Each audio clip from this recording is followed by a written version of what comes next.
Hello everyone, welcome back. Let's start the chapter. The Age of Revolutions 1830 and 1848. We already talked about the revolutions in Europe, just like in first of Rome, France and etc. Now, how the revolutions start, here we will discuss about this. In 1830 to 1848, the age of revolution पर कहता है as conservative regimes try to consolidate this power, their power, liberalism and nationalism came to be increasingly associated with revolutions in many regions of Europe. जैसा कि हमने पहले भी पढ़ा था कि बहुत सारे छोटे छोटे संगठन उठ के आए हुए थे जो रिवॉल्यूशंस कर रहे थे अपने फ्रीडम के लिए. उसके बाद एक पार्टी बनी जिन्होंने क्या किया, उन सभी पे काफ़ी पाबंदियां लगा दी. बाद में अंदरूनी तौर पे पार्टी चला करती थी, आंदोलन चला करते थे. अब क्या, जैसे ही कंजर्वेटिव्स रिजीम्स ने क्या किया, इन सभी के पावर्स को कंसोलिडेट करना मतलब ख़त्म करने की चाह, तो लिबरलिज्म और नेशनलिज्म ये क्या हुआ, धीरे धीरे बढ़ने लग गया. लोगों में अब रिवोल्यूशनरी की भाषा बढ़ने लग गई. अब यूरोप के बहुत सारे ऐसे रीजन्स थे जहाँ पे रिवोल्यूशन शुरू हो गया. जैसे बात करें इटली, जर्मनी के बहुत सारे स्टेट थे, चूँकि as we you know Germany is not a country, it is the unit of states. The province of Ottoman empires, ये एग्जांपल्स हैं कि जो यूरोप के कौन कौन से रीजन्स में रिवॉल्यूशन शुरू हुए. इटली, जर्मनी स्टेट्स में, ऑटोमन एम्पायर्स के प्रोविंसेस में, आयरलैंड, पोलैंड और बहुत सारे ऐसे एग्जांपल्स हैं. These revolutions were led by the liberal nationalism belonging to the educated middle class elites. ये जितने भी रिवोल्यूशंस थे, इनको चलाने वाले, इनको लीड करने वाले वो सारे नेशनलिस्ट थे जो लिबरल हुआ करते थे. जैसा कि हमने पहले भी बता रखा है कि लिबरल उसे कहते हैं जो किसी भावना को, जो अपनी भावना के प्रति कायम रहता है. तो इस रिवोल्यूशंस को जो भी लीड कर रहे थे वो काफ़ी अच्छे खासे एजुकेटेड और मिडिल क्लास के पढ़े लिखे लोग हुआ करते थे. अमंग वूम वेयर प्रोफेसर्स, उनमें से कौन कौन से थे रिवोल्यूशनरिस्ट? प्रोफेसर्स, स्कूल टीचर्स, क्लर्क या फिर बहुत सारे कॉमर्शियली मिडिल क्लास के मेंबर्स हुआ करते थे.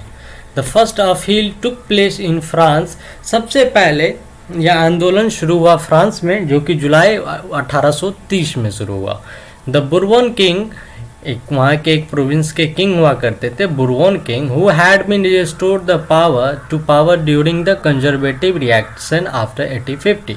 उन्होंने क्या किया कि वह आप चाहते थे कि मैं उनका जो राजशाही पावर था उन्हें फिर से स्थापित किया जाए जब कंजर्वेटिव्स ने जब 1815 में अपना सुना दिया था तब. were now overthrown by liberal revolutionaries who installed a constitution monarchy with Louis Philippe at its head. जबकि इसके बावजूद वहाँ पे क्या था, इन्हें बाद में किनको हम बात कर रहे हैं, बुर्बन किंग्स के बारे में. बुर्बन किंग को लिबरल रिवोल्यूशनरीज ने क्या किया, इनके सत्ते से उतार फेंका, बाहर कर दिया और उन्होंने एक संवैधानिक तौर पे मोनार्ची सिस्टम शुरू किया जिसका हेड उन्होंने लुइस फिलिप्स को बनाया. When France sneezes, Metternich once remarked, the rest of the Europe catch cold. जैसे ही फ्रांस में यह घटना घटी, धीरे धीरे बाकी यूरोप के और बाकी क्षेत्रों में उन्होंने भी यह करना शुरू किया. इसलिए the July revolution spark an uprising in Brussels which led to Belgium breaking away from the United Kingdom of Netherland. और यह जो जुलाई रिवॉल्यूशनीज था, इसे जुलाई रिवॉल्यूशन इसलिए कहते हैं क्योंकि यह सबसे पहले शुरू हुआ था फ्रांस में जुलाई 1830 में. उसी की वजह से ब्रुसेल्स भी इसको कॉपी किया और ब्रुसेल्स में भी रिवॉल्यूशन शुरू हुआ, जिसके वजह से बेल्जियम को यूनाइटेड किंगडम में जो नीदरलैंड का भाग था उसे बाहर कर दिया गया. An event that mobilize nationalist feeling among the educated elite across Europe was the Greek War of Independence. और यह जो घटना थी जो कि नेशनलिज्म फीलिंग्स वाले पढ़े लिखे लोगों द्वारा की जा रही थी यूरोप के आसपास में, इसे ग्रीक वार ऑफ इंडिपेंडेंस कहा गया. Greek had been part of an Ottoman empire since the 15th century. और यह जो ग्रीक था, ग्रीक ऑटोमन एम्पायर का 15वीं सेंचुरी से ही पार्ट हुआ करता था। The growth of revolutionary nationalism in Europe, a spark of a struggle of independence among the Greek which began in 1821।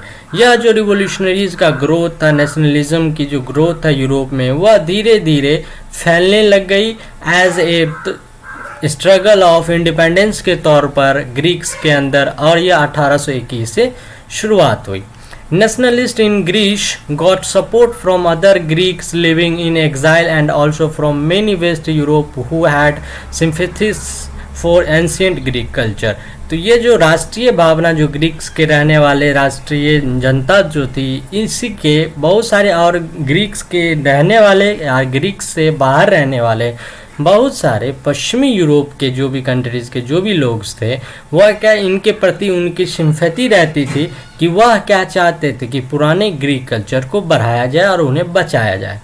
Poets and artists lauded Greece as a cradle of Europe's civilization and mobilized public opinion to support its struggle against a Muslim empire।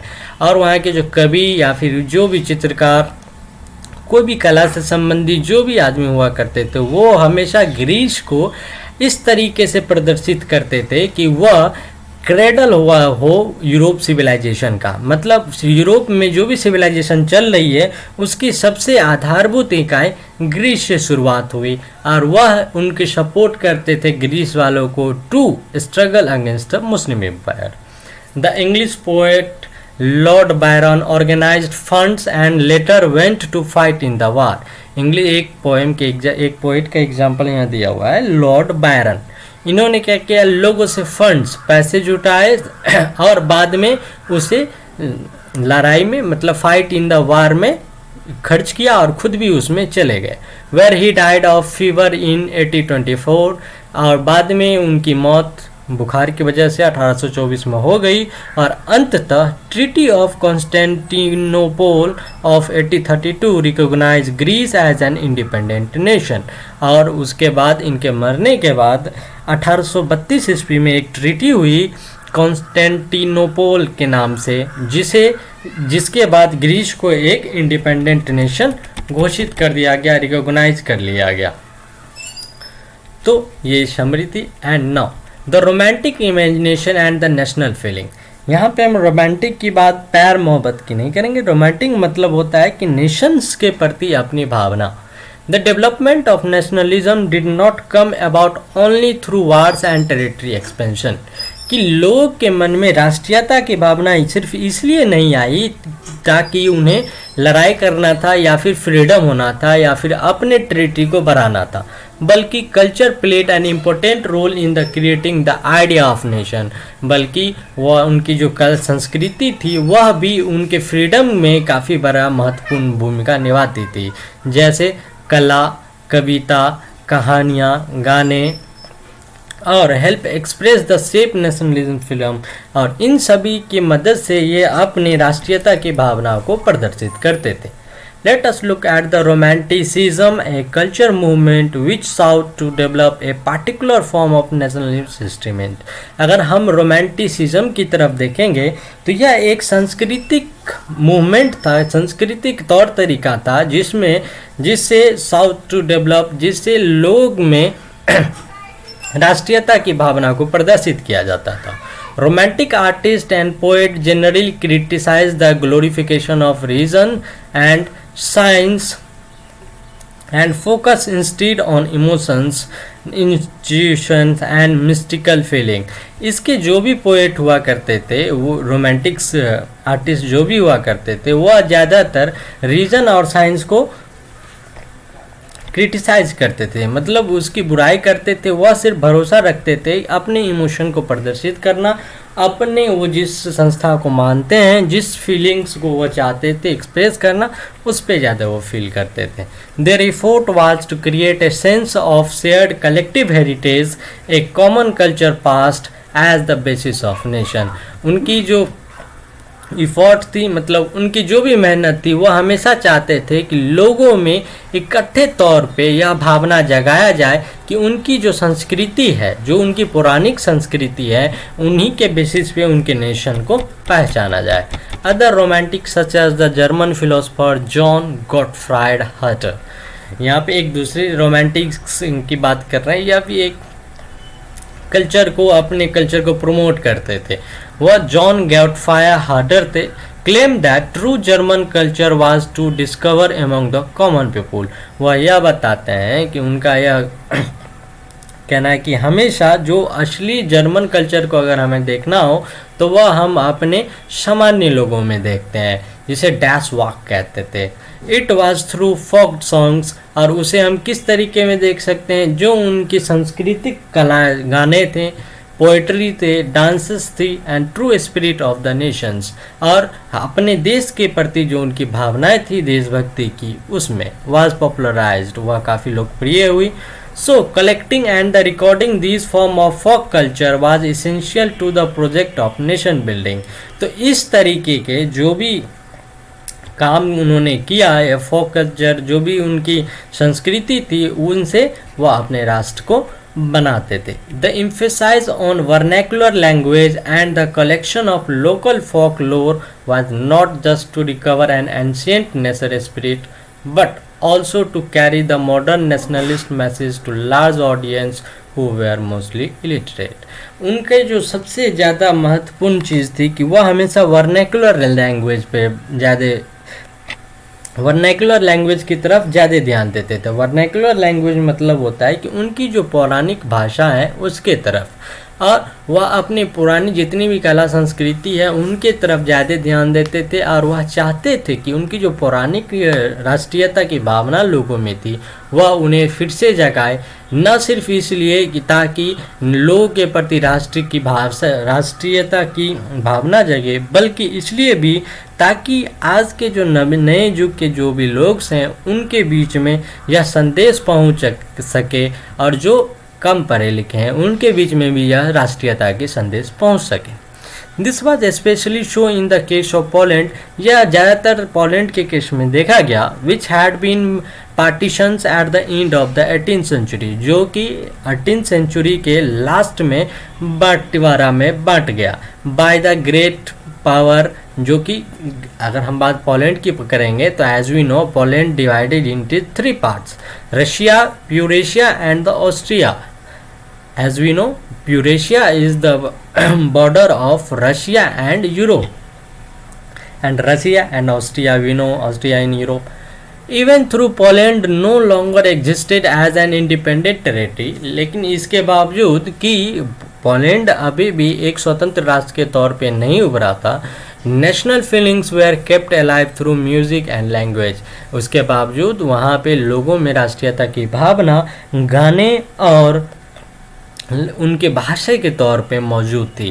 Carol Kurpinski for example celebrate the national struggle through his operas, यहाँ पे example carol कर्पिंस्की की दी हुई है, जो अपने Nations के struggle को अपने ओपेरा के थ्रू, अपने गाने के थ्रू, अपने फोक डांस के through, like the polonaise and the mazurka into nationalist symbol, और पोलेनीज एंड मजूरका के थ्रू याद रखते हैं और उसे अपने राष्ट्र के सिंबल के तौर पे प्रदर्शित करते हैं। Language to play a important role in developing nationalist sentiments, वहाँ की जो बोलचाल की भाषा थी वह भी लोगों में राष्ट्रीयता की भावनाओं को बढ़ाने में, सेंटिमेंट्स को बढ़ाने में काफ़ी बड़ा महत्वपूर्ण रोल प्ले करती थी।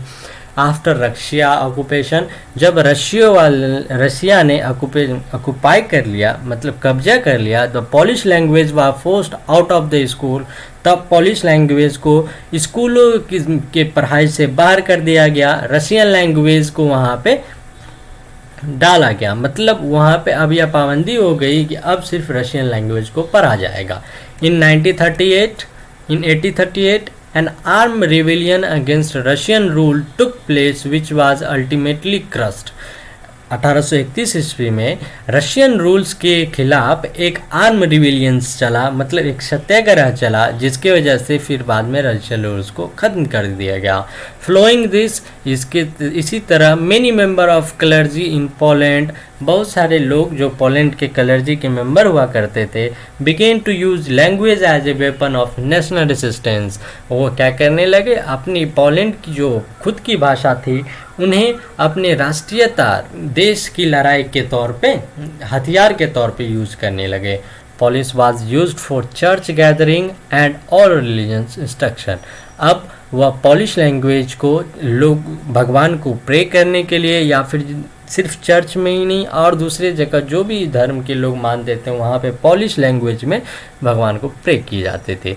एज ए रिजल्ट इसका बल यह निकला कि large number of priest and bishops were put in jail और sent to Siberia by the Russian authority as punishment for their refusal to the preach in Russian. इसका फल यह निकला कि बहुत सारे पादरी जो थे या बहुत सारे जो पूजा पाठ कराने वाले लोग थे उन सभी को पनिश के तौर पर जेल में भेज दिया गया, या फिर उन्हें साइबेरिया भेज दिया गया रशियन अथॉरिटी के द्वारा उनके पनिशमेंट के तौर पे। The use of Polish came to be seen as the symbol of struggle against Russian dominance. और जो पॉलिश लैंग्वेज ये उभर के आया सिंबल्स के तौर पर रशियन डोमिनेंस के स्ट्रगल में। Hunger, hardship and popular revolts. 1830 में were year of the great economic hardship in Europe. 1830 में यूरोप के लिए अर्थव्यवस्था में एक बहुत ही कठिन समय था। The first half of the 19th century saw an enormous increase in the population all over the Europe. शुरुआत के पहले आधे में 19वीं सेंचुरी के यह देखा गया कि वहाँ के यूरोप के जो पॉपुलेशन था यह काफ़ी वास्ट मात्रा में बढ़ते जा रहा था।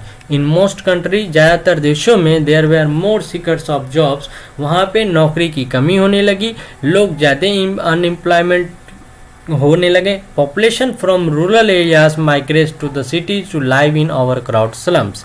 अब लोग गांव से उठ के शहर की तरफ आने लगे, जिसकी वजह से शहरों में स्लम्स एरिया बढ़ने लग गई। Small producers in town were often face with stiff competition from imports of the cheap machine made good from England. अब वहाँ पे टाउन में जो भी छोटे छोटे उद्योग धंधे वाले थे जो कम मात्रा में प्रोड्यूस करते थे, उनको अब एक बड़े कंपटीशन का सामना करना पड़ता था। वो चीप मशीन्स जो बन के आया करते थे या जो भी सामान बन के आया करते थे इंग्लैंड से, उससे where industrialisation was more advance than on continent. जहाँ पे इंडस्ट्रियलाइजेशन काफ़ी बढ़ चुकी थी अपने मतलब यूरोप कंटिनेंट में और सारे कंट्रीज़ के अपेक्षा। This was specially show in textile production, ज़्यादातर इसे कपड़ों के धंधे में देखा गया। Which was carry out mainly in Holmes और स्मॉल वर्कशॉप, जो कि ज़्यादातर यह कंपनी कहाँ चलाई करती थी, घर में चलाया करते थे या फिर अपने कारखाने में चला करते थे। वाज ओनली पार्टी मैकेनाइज्ड, वह सिर्फ और सिर्फ कम लोगों से चलाते थे। In those region of the Europe, और इस सारे जो भी रीजन्स थे यूरोप के, मतलब जो भी एरिया थे वहाँ पे aristocracy still enjoy power, peasant struggles under the burden of feudal dues and obligation. इस एरिया में भी यूरोप के एरिस्टोक्रेसी अभी भी बहुत सारे पावर को एंजॉय करते थे। वह लोगों के ऊपर स्ट्रगल बर्डन डाल डाल के उसका काफ़ी इंजॉय किया करते थे। The rise of food price और the year of bad harvest led to widespread pauperism in town and country. और जैसे ही धीरे धीरे खाने के दाम बढ़ने लग गए, लोगों को वहाँ पे खेती की भी काफ़ी कमी होने लगी। This year 1848 was one such years, और 1848 का ईस्वी वह एक ऐसा ही ईस्वी था। Food shortage and wide spread unemployment about the population of Paris out on the road. वहाँ पे खाने की कमी और लोगों में एम्प्लॉयमेंट की कमी, लोगों को अब पेरिस से बाहर रोडों पे उतरना पड़ गया। Barricades were erected and Louis Philips were forced to flee. अब वहाँ पे बहुत सारे लोग बैरिकेड्स लगाने लगे, रोकने लगे, और इसी में लुइस फिलिप्स को बाहर निकाला गया। A national assemblies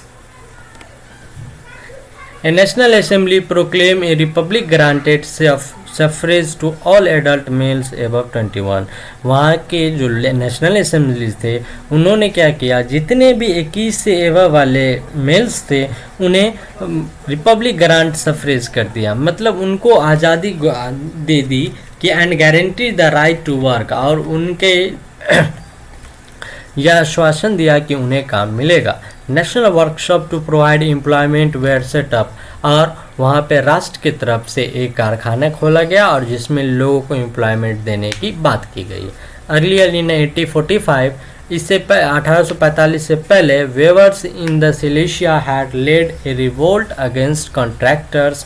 1845 से पहले जो भी लोग सिलेशिया के जो भी लोग थे जो कॉन्ट्रैक्टर के नीचे काम करते थे, उन्होंने क्या रिवोल्ट छेड़ दिया। Who supplied them raw material, जो उन्हें क्या कि रॉ मटेरियल्स प्रोवाइड किया करते थे, and gave them order for finish textile, और उन्हें इसके बावजूद ऑर्डर दिया करते थे कि वह कपड़े को फिनिश करके दे, but drastically reduce their payment, लेकिन अचानक से उनके पैसे देने में काफ़ी कमी आ गई। The journalist Wilhelms Wolff describe the event in Silesian village as follow. वहाँ की स्थिति को जर्नलिस्ट विलियम्स वॉल्फ डिस्क्राइब इस तरह करते हैं कि इस गांव में लगभग 18,000 लोग रहते हैं जो काम करते थे कॉटन वेयर का, मतलब जो खाद्य वहाँ के जो कपड़े बुना या सिना करते थे उसकी बात कर रहे हैं। Is the most wide spread occupation, वो वहाँ पे ज़्यादातर लोग यही काम करते थे। The misery of the workers is extreme, वहाँ पे लोगों की जो स्थिति थी वह काफ़ी ही ख़राब थी।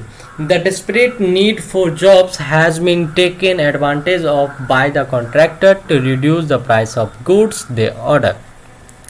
चूँकि वहाँ के लोगों में जॉब को पाने की इतनी ज़्यादा चाहत थी कि इतनी कमी थी एम्प्लॉयमेंट की, जिसका फ़ायदा कॉन्ट्रैक्टर ने उठाया।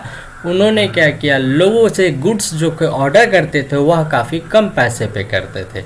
ऑन 4 जून एट 2 PM, और 4 जून लगभग 2 बजे a large crowd of weavers emerge from their homes, कि बहुत सारे लोग अपने घर से निकले और मार्च करते हुए कॉन्ट्रैक्टर डिमांडिंग हायर वेज, जो लोगों से कॉन्ट्रैक्टर से हाई वेज का मार्च करते हुए वह निकले। They were treated with scorn and threat alternately, और बाद में जैसे ही मार्च आगे बढ़ी उसे काफ़ी कठिनाइयों का सामना करना पड़ा। फ्लोइंग दिस, इसके बाद इसी तरह a group of them force their way into the house, एक ग्रुप उनके घर की तरफ निकला। Smash its elegant window panes furniture proclaims, another group broke into the storehouse and plunders it of supplies of cloth which they tow to streets. अब एक groups उसके घर की तरफ गए, उनके घर के सारे फर्नीचर्स, उनके घर में जितने भी सामान रखे हो तो उनको तोड़ दिए। दूसरी ग्रुप्स उनके कारखाने की तरफ गए और उनके कारखाने में जितने भी सामान फर्नीचर, जितने भी चीज़ें रखी हुई थी, जितने भी कपड़े बन के रखे हुए थे, उन सभी को उन्होंने तोड़ फोड़ दिया। The contractor fled with his family to a neighbouring village. अब इस डर से कॉन्ट्रैक्टर अपने घर को छोड़ के अपने पड़ोसी गांव में चला गया।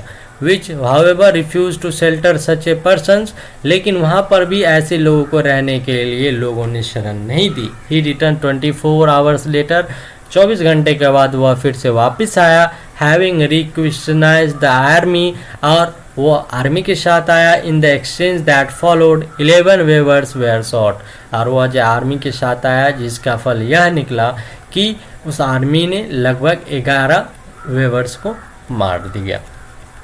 The revolutions of liberals parallel to the revolts of the poor, unemployment and starvings peasants and workers in many European country in the year 1848।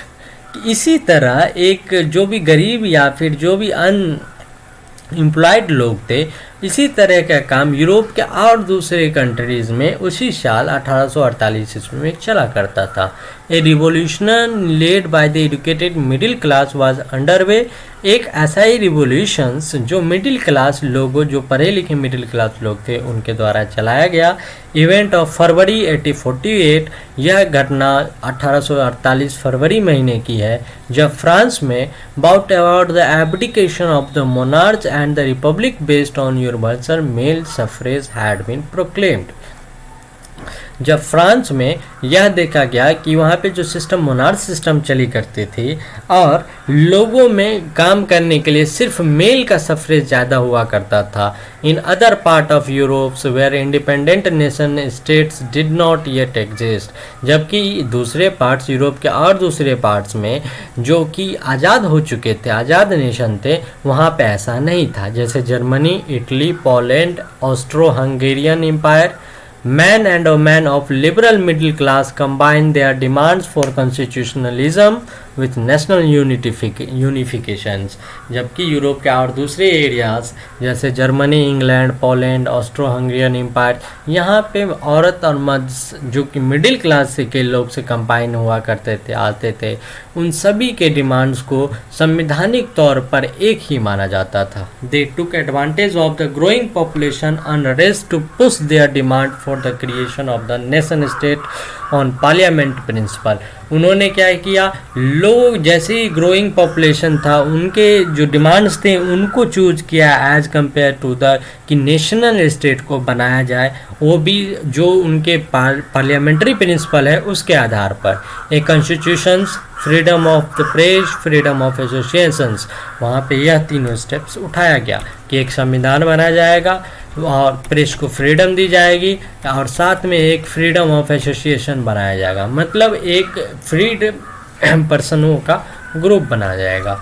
In Germany region In German region, a large number of political associations whose members were middle-class professionals, businessmen and prosperous artisans came together in the city of Frankfurt and decided to vote for an all-German nation assemblies।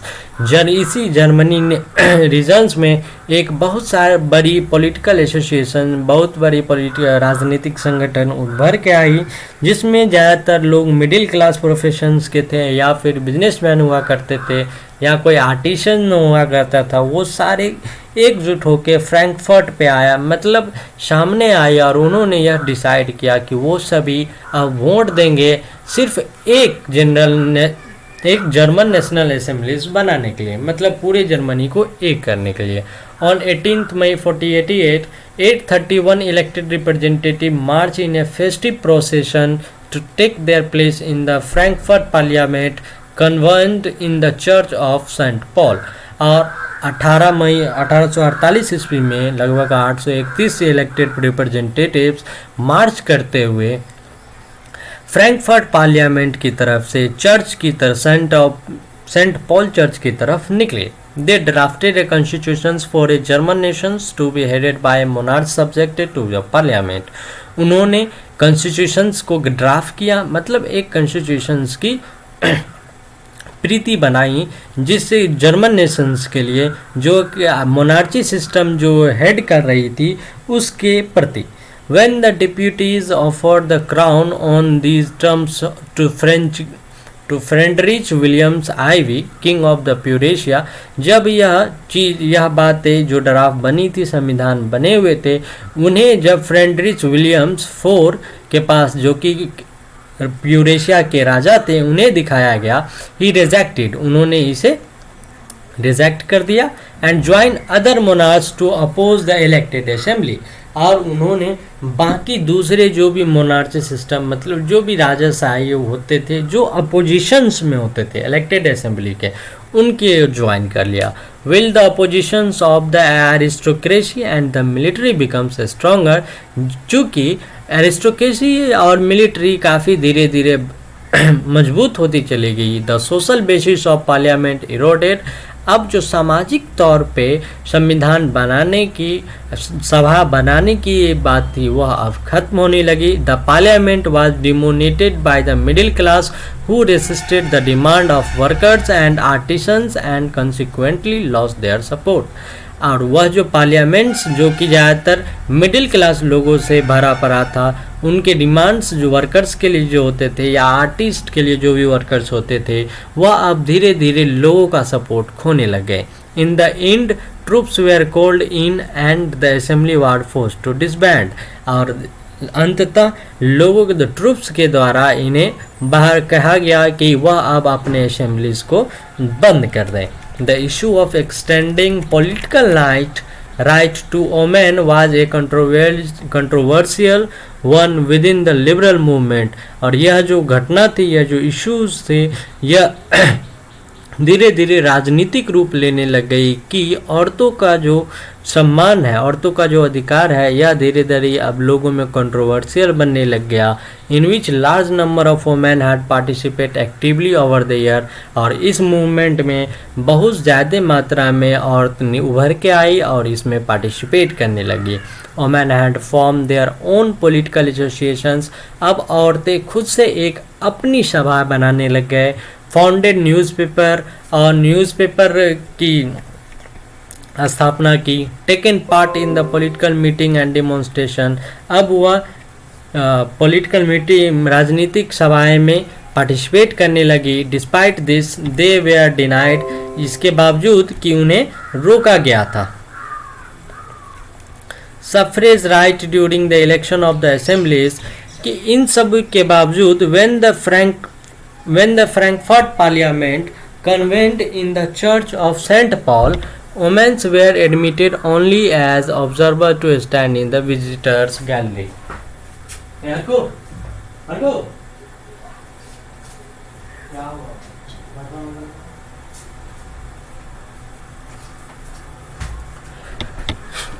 इन सब के बावजूद कि उन्हें assemblies में एक तरीके से just like कि वो बस बैठेंगे और वह बस देखेंगे, बस निर्णय कुछ नहीं लेंगे।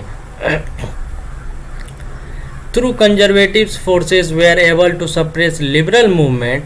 चूँकि कंजर्वेटिव फोर्सेस चाहते थे कि वह इनकी जो मूवमेंट्स हैं उनको सप्रेस कर दे, दबा दे। इन 1848 they could not restore the old order. वह धीरे धीरे यह चाहते थे वह अपनी पुरानी जो भी उनकी छवि थी उन्हें फिर से वह सुधार नहीं पाए। Monarch were begins to realise. और मोनार्च सिस्टम जो था वह अब धीरे धीरे यह रियलाइज करने लगा, यह महसूस करने लगा कि cycle of revolutionaries and repression could only be ended by granting concession to the liberal nationalism. कि यह जो साइकिल चल रहा है कि लोगों को अधिकार देने का, नेशनल मूवमेंट रिवोल्यूशनरीज को अधिकार देने का, यह तभी हो सकता है जब यह ग्रांटिंग कंसेशंस लिबरल नेशनलिज्म को मिल जाए। हेंस इसीलिए इन द ईयर आफ्टर 1848 के बाद the autocracy monarchy of central and eastern Europe begins to introduce the change that had already take place in western Europe.